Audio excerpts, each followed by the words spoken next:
Have you ever been curious as to how professional traders consistently capture breakouts that lead to large candles making big moves and equaling massive profits?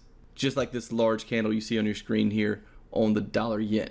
Well, if that's the case, then you're going to want to stay tuned in to today's video, because in today's video I'm going to be talking about one of my favorite breakout patterns, and I'm also going to be giving you guys a full tutorial around this pattern, along with the psychology behind this pattern to help you better understand why and how it works. Yesterday we had some analysis here on the dollar yen chart where we took a look at this chart and said that we were predicting a breakout of this ascending wedge. Directly after the intro and disclaimer, we're going to go into a clip of that video. So if you're new, go ahead and subscribe to be alerted when we come out with other free content. Click that like button for me while the intro and disclaimer roll, and I'll be right back with a clip directly after.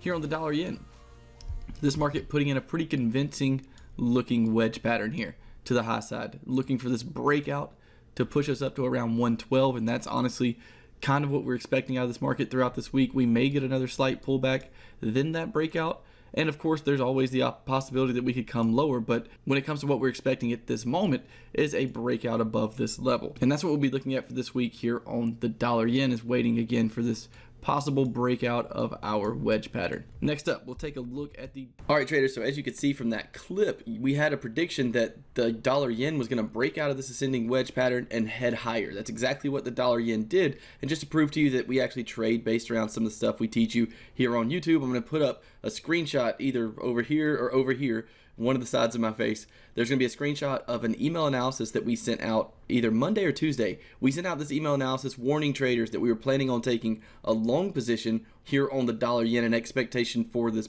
breakout. And that's exactly what ended up happening. This breakout has since pushed this market up over 120 pips. And in today's video, guys, I'm going to be breaking down the ascending and descending wedge pattern. These are some of my favorite ways to trade breakouts. So I'm going to teach you guys step by step how to spot them and how to use them correctly in the Forex market. Let's go ahead and dive in here on the dollar yen though and talk a little bit about this specific ascending wedge. So here on the dollar yen, we had a wedge pattern with similar resistance levels. So what we have is one resistance, count this as a resistance, that's two, three touches at the same level around 111 even, right? So this ascending wedge had the added bonus of also being right at an even handle number, which we all know can be a significant level of structure to either break above and give us a breakout, or think about it in terms of stop loss, right? Stop loss. So whenever someone's picking a stop loss, oftentimes we pick even handle numbers. That's just how our brains work. So if you know that you're going to have a stop loss around 111, but you want to be a little bit above that because everybody else is picking 111, where's your stop loss going to go? It's going to go right above 111. Now, what's going to happen when buyers take control and push this market up above where you put your stop loss? Above 111 and then just above that. As soon as we get to the point where all these traders' stop losses are, there's going to cause a flood of buy orders, which is what essentially a breakout is. So here on the dollar yen, that's exactly what happened. We had this resistance level that kept being tested. The buyers were warning us though. The buyers were warning us by making higher lows. We're consistently making these higher lows before this breakout, meaning that what we have is people selling here. Their stop loss probably just above this previous high, and we have buyers coming in at a higher level and a higher level and a higher level to support the market, and eventually the market pushes up, breaking through those stop loss orders and causing a massive breakout like what we just saw here on the dollar yen. So let's go ahead and head up to a white screen and talk a little more about how we can spot ascending and descending wedges. So for an ascending wedge, of course the market previously needs to be in an uptrend. Something I see a lot is, and let's go ahead and write that out, trending. We need to see the market trending. What you don't want is a market that's doing something like this, and then you say, okay, well, right here, we have a wedge, an ascending wedge right here in the middle of consolidation. That's not going to be the most beneficial place to look for a consolidation pattern, because these breakout patterns, what we use them for, the entire purpose of the breakout pattern is to capture a market that's been in trend, but you want to capture it on that pullback or during a period of consolidation. Let me explain a little more about that on the whiteboard. So if we have a market pushing up, in trend, pushing up in trend. What we're going to see is a period of consolidation in way of an ascending triangle like this. This is just going to be the market consolidating, taking a breather before the next extension, the next move up. And then once we get this next move up, maybe during this double top, again, let's go back to why this is a breakout. Maybe during this double top or this triple top, traders are putting a stop loss above this previous swing high. Let's say all these stop losses are sitting right here. So whenever this market finally continues in trend, if it in fact does continue in trend, as soon as we hit all these stop loss orders, we're going to have a surge of buying orders, which is going to cause the price to rise dramatically and fast. So with that being the case, whenever we get involved after this breakout, let's say right up here with a stop loss down here, we're able to capture targets that are more than a 1-to-1 risk reward most of the time, or you can trade based on two separate targets. We'll get into that a little bit later, but let's go ahead and define an ascending and descending triangle. What do we have to see, right? So for an ascending triangle, we have to see a market previously in trend. Let's define that. We want to see at least a 1, 2, 3 move. One is the extension, 2 is the pullback, 3 is the next extension. After that, for me, I like to see at least 3 support levels getting higher. You can change those rules up. You can use 2 support levels getting higher, but let's use 3 for now. So what you'd want to see is a market pushing down, 1 support level. You would also want to see multiple tests of this resistance level without breaking and closing above it. So we get 1 test of resistance, a higher low, and then we get another test of resistance and a higher low. At this point, I start looking for breakout trades. At this point, I know that I have 3 higher lows and I have 3 resistance tests.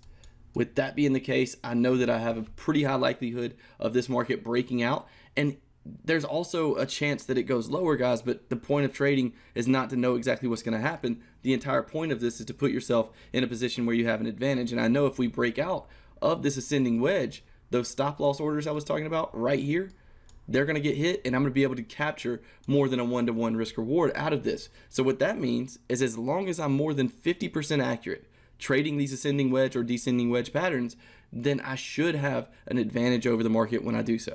So in this case, we're waiting for 3 touches of resistance, like we just pointed out here. We're waiting on 3 higher lows. That's ways you can put rules in for it. Again, you can change those rules. You can do 4 higher lows, you can do 2 higher lows, and 2 tests of resistance. It's completely up to you how you change those rules around, but you want to make sure that rule number 1 stays in place. The market's trending, and then we put in whatever your rules are for an ascending wedge. And let's talk about the different ways we can actually trade the ascending wedge pattern. So here we have trend 1, 2, 3. Then let's say we get this ascending wedge pattern right here, 1, 2, 3. Right now we know we have an ascending wedge pattern. The next step is figuring out when and how we're going to trade it. And there's a few different options for this. One of the most aggressive options is to draw a trend line after test number 1 and 2. And on the test of number 3, you can make this less aggressive actually. On the test of number 3, you can wait for an entry reason. That's very similar to what we did with the dollar yen trade. So on test number 3, you can wait for an entry reason either on a lower time frame or on the time frame that you're looking at doing your analysis. That is one of the most aggressive ways to enter. But entering, let's say, like I said, drawing this trend line after 1 and 2, entering on test number 3 of that trend line, aggressive way to do it, but at the same time, you're getting in at the optimal position, maybe a stop loss below swing number 2 right here, putting yourself in position to capture a really good risk to reward ratio. Now, capturing that really good risk to reward ratio means it's going to take a little bit off of your winning percentage, probably. You have to go out in the market and test all these things too, guys, but it will probably take a little bit off your winning percentage. But we also have option number 2, which is a little more conservative, and that is to wait for the breakout. Because at test number 3, we don't really know if it's going to be a breakout. Remember, what we're trying to take advantage of are these stop loss orders right here. So if we get in on number 3 right here, if we get on this trend line touch for the 3rd time, then we're not taking advantage of that because we don't even know if the market's going to hit that yet. So that's why it's an aggressive entry, and that's why it's one of the most dangerous ways to enter a breakout trade. But if you know what you're doing, you can get a really good risk reward out of it, and again, go through the market, test it, figure it out for yourself. But here, the second way we can do this is waiting for a breakout of this resistance level right here. So as we wait for this breakout, once this breakout happens, we can enter the market on the breakout. I'm going to label this E because now we're entering right here. And I'll actually just delete all this because it could be getting confusing. So let's go ahead and just draw out our ascending wedge pattern one more time. 1, 2, 3. All right, so the entry we're talking about now could be directly at the breakout, stop loss down here, target up higher, right? Maybe a better than 1-to-1 risk reward. But with this being the case, again, right here's those stop losses. What we're trying to do is take advantage of those stop loss orders. And the point is we haven't taken advantage of that directly after the breakout. So this, again, aggressive, not as aggressive as entering on number 3 here, but still an aggressive way to enter. The most conservative way to enter is on a pullback. So after the market's already pushed up, those stop loss orders have been taken out. We see that the market's going to continue in trend. If you know how to read trend, we see we've made higher highs than our previous high back here. Once we've made those higher highs, waiting for this pullback back into this resistance level is one of the most conservative ways to enter this breakout type pattern, and the most conservative way to enter a breakout on this ascending wedge we're talking about today. So those are 3 ways that we can enter the market. When it comes to stops and targets, guys, I would look back here at your most previous swing low when you're initially testing this. Look back at each of these, test with stop losses below 3, 2, and 1. You can test with stop losses below each of those. And also when it comes to targets, depending on the way you enter this, if you enter on 3, then your stop loss can be down here. Your target can either be at the next level of structure looking left, or you can set your target up for a 1-to-1 risk reward, a 2-to-1 risk reward, or even use a Fibonacci extension from swing low here. Let's say this is our swing low to swing high up here. Again, all of this is up to you, and I would just go through doing different scenarios during your testing, but that's the way I would look at it. And now that we kind of know what we're looking at when it comes to trading these ascending wedge triangles, let's go ahead and go down into the market and take a look at a few examples of ascending and descending wedges and how they played out. Okay, traders, so here we are on the dollar yen. We're actually going to take a look at a couple of examples of ascending and descending wedges here on this pair. Let's go ahead and take a look at the screen now. So here on the dollar yen, we have a market that's in trend, right? We know that because we have our 1, pull up, 2, 3 move. So here we have 1, 2, 3. After this 1, 2, 3 move, we've already talked about it. What we're looking for is a support level to be created while we have falling resistance levels, at least while in a downtrend. So in a downtrend, we want to look for descending wedges. In an uptrend, ascending wedges. And that's pretty self-explanatory, but I just figured I'd go ahead and say that as well. But here we have this move down, putting us into trend. We have a support level right here that's hit 1, 2, 3 times. So now what we need to do is see if we have falling resistance levels. Well, we have a high here, a lower high here, and a lower high here. We draw a trend line on that. As you can see, this is in fact 1, 2, 3 tests. This is a descending wedge pattern while in trend to the downside, which is exactly what we're looking for. Now, again, we'll go through the few different ways that you can actually use to enter this type of trade. What we could do is enter based on nothing more than a breakout of this level, right? Just enter on the breakout, stop above, test number 3, target down here, wherever. So that's one way that you could actually enter. Another way we talked about was the third test of this top trend line, which would have put an entry right here. We have 1, 2, 3 tests right here, and the stop loss in this case would have been above swing number 2, your entry right at 3, and target wherever you'd like to put targets. Now, the last way we talked about entering this market, the most conservative way, is after the breakout. So we have our push down, we have our descending wedge pattern, we have this breakout, a pullback into this previous support level. Because now at this point, we know this market's in trend. We've made our next impulsive move down. All we're waiting on is a pullback into that level, whatever kind of entry reason you'd like to use, and then anticipating the market to continue in that downward direction after the breakout. So that's the third and final way that we can use to enter ascending and descending triangles. And as you can see on the screen, that would have worked out really well in this scenario here on the dollar yen. So let's go ahead and take a look at one more example, and then we'll move on to actually trading one of these live. So go ahead and take a look at another example. Let me find it on the chart here, and I'll be right back.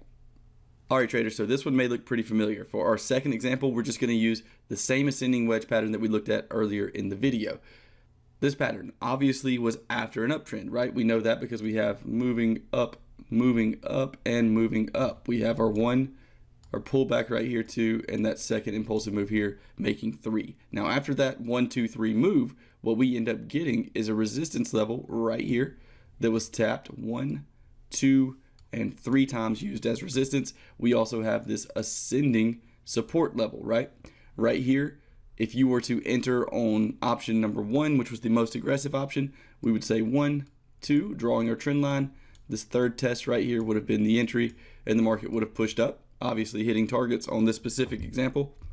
And if you would have used the second way to enter, we'd be waiting on this uptrend followed by our ascending wedge here, followed by the breakout. You'd be waiting for the breakout of this resistance level, entry right above that level, stop below, swing number 3. If that's how you decide to do stops, you probably would have hit targets by now if you had around a 1-to-1 risk reward using this example. And for the third option, what we would be waiting for, we have a break above this ascending wedge here, and we'd be waiting for a pullback into this resistance level. So those are the 3 options we discussed on how to actually enter the market based on ascending wedges. That's been how we actually spot them in the market as well. And next up, we're going to look at a live trade using either a ascending or descending wedge pattern. So let's go ahead and take a look at that. Okay, traders, so unfortunately our live example trade that I was going to use for this video has already hit targets here on the euro dollar, as you can see. So it's not necessarily going to be a live trade, but we will still break down the analysis behind this trading opportunity here on the dollar yen. Excuse me, here on the euro dollar. I'm going to go ahead and actually delete my buy stop order here, which was going to be our stop loss. Let's scroll the chart up a bit, and let's talk about why we were interested in entering this descending wedge pattern, right? Let's break this chart down in a sense to the point that you'll understand why we wanted to enter this specifically here on the euro dollar. Well, the reason's pretty simple, guys. It's exactly like what we've been talking about during this entire video. We have a downtrend, right? We know that because we have a 1, 2, 3 move, at least a downtrend considering what we talked about at the beginning of the video. So we have 1, 2 is the pullback right here. 3 is that next impulsive move. After that, we have 3 support levels. We have 1 here, 2, and the third one was here. We also have 1 resistance level, followed by a smaller resistance level, or a lower resistance level, excuse me, followed by a third test. So this third test here is where we decided to go ahead and enter the trade. We opened a position here on this third test. Our stop loss went 1 ATR above the second swing level, and our target was right here around 1.1631. And the reason for that is because that was the next level of major structure. If I zoom the chart out, looking left, you can see right here, and it's also tested in through here, here, and here. So we have 4 tests here of this level. That's why we chose to take targets at this level here on the 1-hour chart. And as you can see, this chart, downtrend, followed by descending wedge pattern, like what we've talked about in the video, followed by a continuation of that trend. That's exactly what we're looking for using these types of patterns. So I hope that was valuable. I hope you now understand how to trade these breakout patterns like a pro. If it was valuable and you're ready to dive a little deeper into trading education, we have tutorials just like this and even more advanced tutorials in the EAP Training Program. Also, the email analysis you saw at the beginning of this video on the dollar yen is a part of that program as well. We send those out normally 3 to 5 times a week. Things have been a bit slow here at the beginning of the summer, but normally we send those out around 3 to 5 times a week. An important note though, those are not meant as signals. That is meant to help you better understand the strategies that you're going to learn in the training program. So keep that in mind if you decide to sign up. If you want to sign up, there's a link in the description if you want to check out, at least learn a little more about that EAP training program, what all is included in that program. I'll post a couple of testimonials on the screen, some comments we get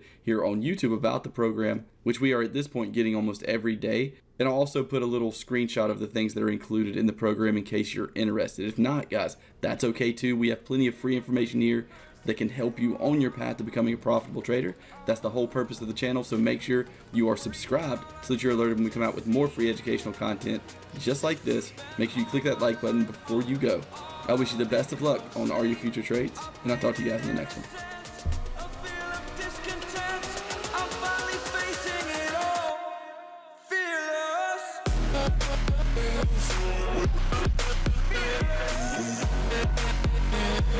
We'll be right back.